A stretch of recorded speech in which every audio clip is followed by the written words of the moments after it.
নমস্কার বন্ধুরা, বাঙালির ঘরকন্যায় সকলকে স্বাগত।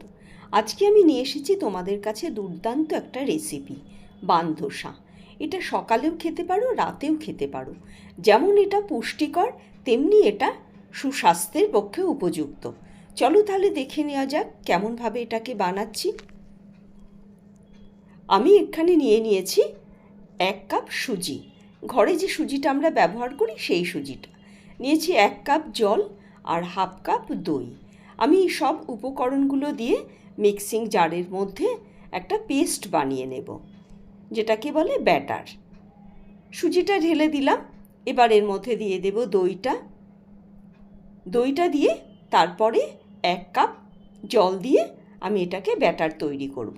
তোমরা ঠিক এই মেজারমেন্টেই করবে, দেখবে প্রত্যেকটা সুন্দর হবে এবং ভীষণ টেস্টি হবে। এবার দিয়ে দেব জল, দিয়ে মিক্সিং জারটা ঢাকা দিয়ে আমি এটাকে ভালো করে মিনিট খানেক ঘুরিয়ে নেব। তাহলে পরে স্মুথ একটা পেস্ট তৈরি হয়ে যাবে। দেখো আমার পেস্টটা তৈরি হয়ে গেছে। এবার পেস্টটা আমি একটা বাটির মধ্যে ঢেলে নেব। তোমাদের দেখাবো যে এটার ঘনত্বটা কতটা দরকার। অর্থাৎ এটা খুব বেশি পাতলাও হবে না, আবার খুব বেশি ঘনও হবে না, ঠিক মাঝারি একটা ব্যাটার তৈরি হবে। এবার তোমাদের দেখাচ্ছি, দেখো ব্যাটারটা কেমন হবে। ঠিক এই রকমই হবে, এর থেকে ঘনও হবে না, আবার এর থেকে পাতলাও হবে না। এর জন্য একটা তড়কা দরকার। চলো তাহলে সেটাকে আমরা বানিয়ে নিই। আমি তেলটা গরম করে নিয়েছি, লো টু মিডিয়াম ফ্লেমে আমার গ্যাসটা আছে। দিয়ে দিলাম হাফ চা চামচ হিং। হিংটা ভালো করে একটুখানি ভেজে নেব। এর মধ্যে ভালো করে নাড়াচাড়া করে তারপরে দিয়ে দেব হাফ চা চামচ সর্ষেটা দিয়ে ভালো করে নাড়াচাড়া করে যখন সর্ষেটা ফুটতে শুরু করবে তখন আমি এর মধ্যে দিয়ে দেব 1 চা চামচ ছোলার ডাল। এগুলো কিন্তু প্রত্যেকটা লাগবে, প্রত্যেকটা উপকরণই প্রয়োজন এই বানধোসাটা তৈরি করার জন্য। ছোলার ডালটা ভাজা হয়ে গেলে দিয়ে দিলাম কুচিয়ে রাখা কাঁচা লঙ্কা। লঙ্কাটাকেও আমি তেলের সঙ্গে বেশ ভালো করে ভেজে নেব, তবে লাল করে ভাজবো না, জাস্ট নরম হবে সেই রকম। দিয়ে দিলাম গ্রেট করে রাখা আদা, এটা হাফ চা চামচ আছে। এবার সব কিছু ভালো করে মিশিয়ে নেব। আদাটা ভাজা হয়ে গেলে দিয়ে দিলাম একটা মাঝারি সাইজের হাফ পেঁয়াজ, একদম ছোট ছোট চৌকো করে কেটেছি সেইটা। পেঁয়াজটা কিন্তু ব্রাউন কালার করে ভাজবে না, এটা জাস্ট ট্রান্সপারেন্ট হবে সেই রকম ভাজতে হবে। ভাজা হয়ে গেল। এবার দিয়ে দিলাম বেশ কিছুটা কারি পাতা দিয়ে আবার এটাকে ভালো করে নাড়াচাড়া করে মিশিয়ে নিলেই তৈরি হয়ে যাবে তোমার তড়কাটা। এবার এটা ঢেলে দিতে হবে ব্যাটারের মধ্যে ঢেলে দিয়ে এবার খুব ভালো করে এটা মিশিয়ে নিতে হবে। এই রান্নাটা কিন্তু সাউথ ইন্ডিয়ানে ভীষণ প্রসিদ্ধ। এটা জলখাবারে এবং রাতের খাবারে, এমনকি দুপুরে ওনারা এটা খেয়ে থাকেন। ব্যাটারটা তৈরি হয়ে গেছে। দিয়ে দিলাম এবার স্বাদ অনুযায়ী লবণ দিয়ে আবার ভালো করে আমি এটা মিশিয়ে নেওয়ার পরে তারপরে আমি এটাকে রেস্টে রেখে দেব। সবার শেষে দিয়ে দিলাম বেশ কিছুটা ধনে পাতাটা একটু বেশি পরিমাণেই দিতে হবে, তাহলে স্বাদটা কিন্তু অনেকটা বাড়বে। এবার ধনে পাতাটা মিশিয়ে দিয়ে ভালো করে মিশিয়ে নিয়ে এবার ঢাকা দিয়ে এটাকে রেখে দেব। এবার এর জন্য বানাতে হবে আমাকে একটা চাটনি। চলো তাহলে এবার চাটনিটা কি করে বানাই সেটা দেখে নিই। আবার আমি ফ্রাই প্যান বসিয়ে দিয়েছি, তাতে তেল গরম করে নিয়েছি। দিয়ে দিলাম হাফ চা চামচ হিংটা ভালো করে গরম করে নেব। বেশ ভালো করে গরম হয়ে গেলে এর মধ্যে দিয়ে দেব হাফ চা চামচ সর্ষেটা যখন আবারও ফুটে উঠবে তখন আমি এর মধ্যে আরও কিছু উপকরণ মেশাবো। সর্ষেটা ভালো করে নাড়াচাড়া করে ভাজতে হবে। যখন চটপট করে আওয়াজ হবে তখন এর মধ্যে মিশিয়ে দিতে হবে 1 চা চামচ বিউলির ডাল।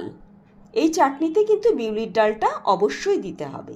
বিউলির ডাল ভাজা হয়ে গেলে দিয়ে দিলাম কুচিয়ে রাখা আদাটাকেও ভালো করে আবার একটু নাড়াচাড়া করে দিয়ে দিলাম কুচিয়ে রাখা কাঁচা লঙ্কাটাকেও আবার ভালো করে নাড়াচাড়া করে ভেজে নিয়ে তার মধ্যে দিয়ে দিলাম স্বাদ অনুযায়ী লবণটা দেওয়ার পর এটাকে আবার একটুখানি নাড়াচাড়া করে নিতে হবে।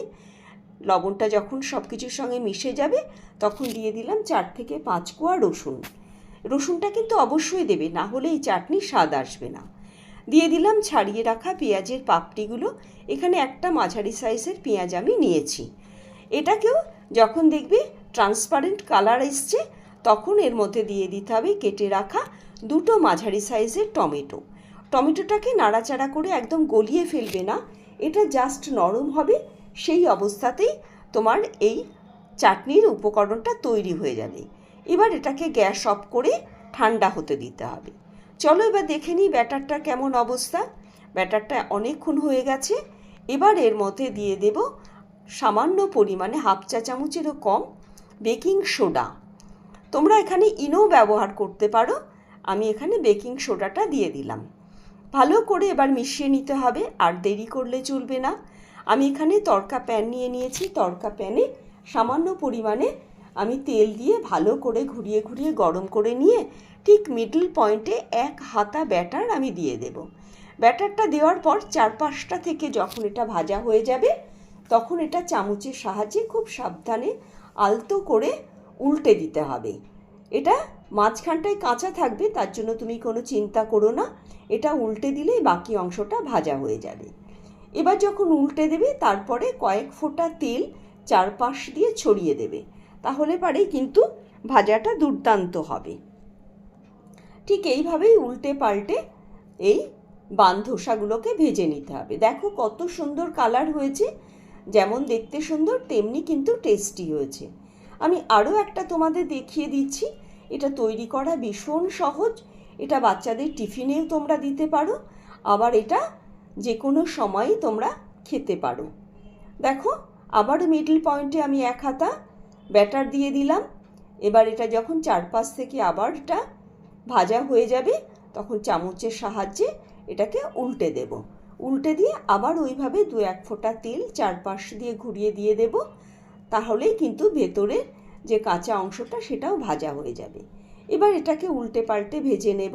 ভেজে নিলে পারেই আমার বানধোসা তৈরি হয়ে যাবে। ঠিক এইভাবেই আমি সব কটা বানধোসাকে তৈরি করে নিয়েছি। দেখো এবার কত সুন্দর হয়েছে।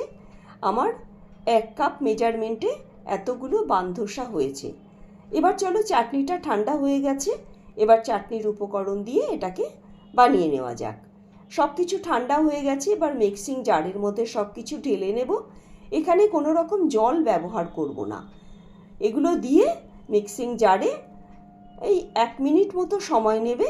ভালো করে এটা একটা স্মুথ পেস্ট বানিয়ে নিতে হবে, তাহলেই তোমার চাটনি তৈরি হবে। এটাকে বেশি সুস্বাদু করার জন্য আমি এখানে একটুখানি বীজ ছাড়ানো তেঁতুল দিলাম। যেহেতু তেঁতুল দিয়েছি তাই হাফ চা চামচ চিনি দিয়ে দিলাম টকটাকে ব্যালেন্স করার জন্য।